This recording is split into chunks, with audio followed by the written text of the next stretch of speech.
তো প্ৰাইভেট স্কুলৰ যোনটো স্কেম এইটো বহুত বছৰ ধৰি চলি আছে আৰু এইটোত না গভৰ্ণমেণ্টে কোনো একশ্যন লয় না কোনো অৰ্গেনাইজেশ্যন ইয়াৰ কথা কয়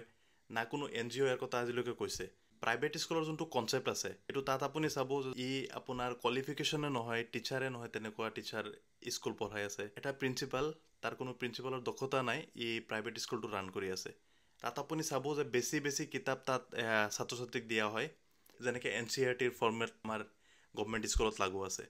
তো তেনেকুৱা ফৰ্মেটত সিহঁতে নপঢ়াব বা সেইবিলাক কিতাপ নপঢ়াব আৰু যিমান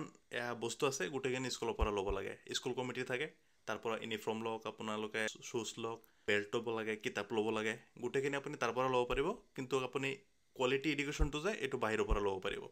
প্ৰাইভেট স্কুলৰ যোনটো কনচেপ্ট আছে সেইটো কনচেপ্টত আপোনালোকক এনেকৈ ট্ৰেপত ফচাব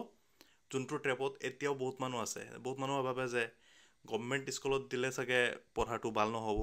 প্ৰাইভেট স্কুলত দিলে চাগে পঢ়া বেছি ভাল হ'ব